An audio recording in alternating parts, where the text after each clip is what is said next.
যন্ত্র আর আধুনিক প্রযুক্তির এই যুগে এখানে এখনো টিকে আছে হাতে তৈরি মাখনের সনাতন পদ্ধতি। ছোট এই দোকানটি আজও ধরে রেখেছে প্রায় ৮ দশকের পুরনো সেই ঐতিহ্য। কলসি আকৃতির প্লাস্টিকের পাত্রের ভেতরে রাখা হয়েছে জাল দেয়া দুধ। তার ভেতরে বাঁশ ঢুকিয়ে রশি দিয়ে অনবরত ঘোরানো হচ্ছে। বাঁশটি পড়ে না যাওয়ার জন্য শক্ত খুঁটির সঙ্গে বেঁধেও দেয়া হয়েছে। আর এভাবেই তৈরি করা হয় দুধ থেকে মাখন, যাকে বলা হয় দুগ্ধ মনোহর। মাখন তৈরির সনাতন পদ্ধতি। অথেন্টিকের ধারাটা ধরে রাখার জন্য আমরা মাখনের মেশিন ব্যবহার করতেছি না, কারণ এখন তো সব জায়গায় মেশিন, আর হাতের কাজটা অনেক ব্যয়বহুল।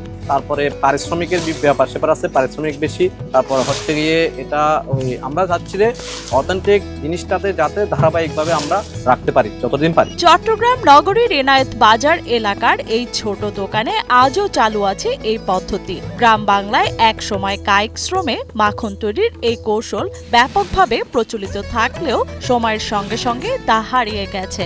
তবে ৮ দশকের বেশি সময় ধরে এই ঐতিহ্য ধরে রেখেছে মদন মোহনের দই চিরা আর মাখনের দোকান। দীর্ঘ প্রায় ২৭-৮৮ বছর ধরে দোকানটা চালিত হয়ে আসছে। এটা প্রথমে এই দাদা থেকে বাবার পরে আমি এখন ধারাবাহিকভাবে চালিয়ে নিচ্ছি। ঐতিহ্যবাহী এই দোকানে প্রতি গ্লাস মাঠার শরবত বিক্রি হয় ২৫ টাকায়, আর দই চিরার প্রতি বাটি বিক্রি করা হয় ৩৫ টাকায়। দই চিরা ৩৫ টাকা, মাঠার শরবত ২৫ টাকা, আর মাখন পাউরুটি আপনার ১০০ টাকা থেকে শুরু করে প্রকারভেদে ১৮০ টাকা পর্যন্ত আছে। স্থানীয় ব্যবসায়ী মদন মোহন দাসের হাতে গড়া এই দোকানে আজও বিক্রি হচ্ছে সনাতন পদ্ধতিতে তৈরি মাখন, মাঠা ও দই। মদন মোহন দাস মারা গেলেও তার উত্তরাধিকারীরা এখনো সেই ঐতিহ্য ধরে রেখেছেন তারা। আমি এখন তৃতীয় প্রজন্ম। দাদা হচ্ছে গিয়ে ক্ষেত্রমোহন দাস, এরপরে বাবা মদন মোহন দাস, এরপরে আমি সঞ্জয় দাস।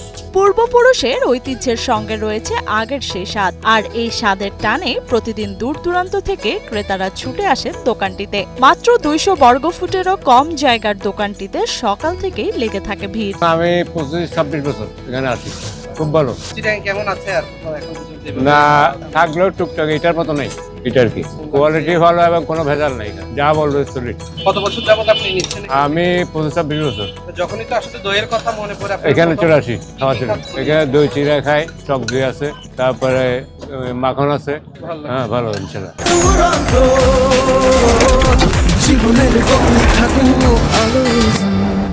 প্রতিদিন সকালে ৬০ থেকে ৭০ কেজি দুধ সংগ্রহ করে দুগ্ধ মনোহর পদ্ধতিতে মাখন তোলার পর অবশিষ্ট দুধ থেকে তৈরি হয় মাঠা।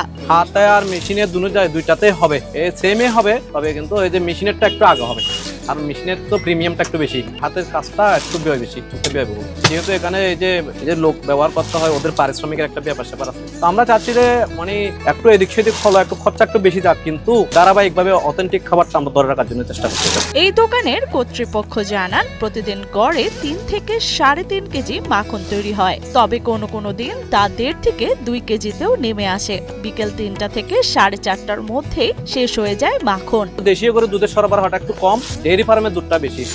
ডেয়ারি ফার্মের দুধে একটু মাখনের পরিমাণটা একটু কম হয়, কারণ দেশীয় গরুর দুধ থেকে আপনার ১ কেজির দুধ ইকুয়াল ৫০ গ্রাম মাখন, আর যে ডেয়ারি ফার্মের দুধটা আপনার 1 কেজির দুধ ইকুয়াল হচ্ছে গিয়ে ৩০ গ্রাম মাখন। এটা ডেয়ারি ফার্মের খরচটা একটু বেড়ে যায়। এই দোকানে প্রতি কেজি মাখন বিক্রি হয় ২০০০ টাকায়। পরিমাণ অনুযায়ী ৫০ গ্রাম থেকেও মাখন বিক্রি করা হয়। মাখন, পাউরুটি, মাঠা, টক দই এবং দই চিরাও রয়েছে এখানে।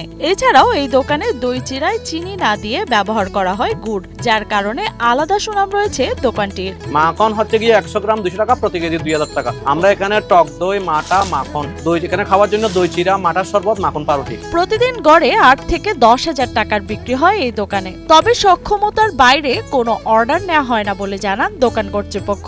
দই চিরা সেম, আপনার টক দইও সেম। আমাদের ডেলি যা চলবে তার চেয়ে প্রয়োজনে একটু কম বসাবো, যাতে আমার ডেলি স্টকটা শেষ হয়ে যায়। আমরা কোনো প্রিজার্ভ খাবার রাখি না। দোকানটিতে এখনো রয়েছে কয়েক দশকের পুরনো কাঠের তৈরি ক্যাশ বক্স। একসময় মাটির হাঁড়িতে দই ও মাঠা আর পলাশ পাতায় মুড়িয়ে মাখন বিক্রি করা হতো। সময়ের সঙ্গে সঙ্গে সেই দৃশ্য বদলালেও স্বাদ আর ঐতিহ্য বদলায়নি এখনো। গ্রাহকের সন্তুষ্টিটাই হচ্ছে আমাদের প্রাপ্য। আমরা চাই গ্রাহককে যাতে ভালো জিনিসগুলো দিতে পারি, আমাদের চেষ্টা। অথেন্টিক ছাড়া আমরা অন্য কিছু ব্যবহার করার ইচ্ছা নাই। আর আমরা চাই যতদিন পারি ততদিন আমরা অথেন্টিকই চালিয়ে যাবো। এটা হচ্ছে কি আমার প্রজন্ম আমি ধরে রাখার চেষ্টা করব, পরবর্তী প্রজন্ম ওরা যদি পারে ওরা ধারাবাহিক এখন থাকবে আর আপনি কি। কোন প্রজন্মের? আমি এখন তৃতীয় প্রজন্ম।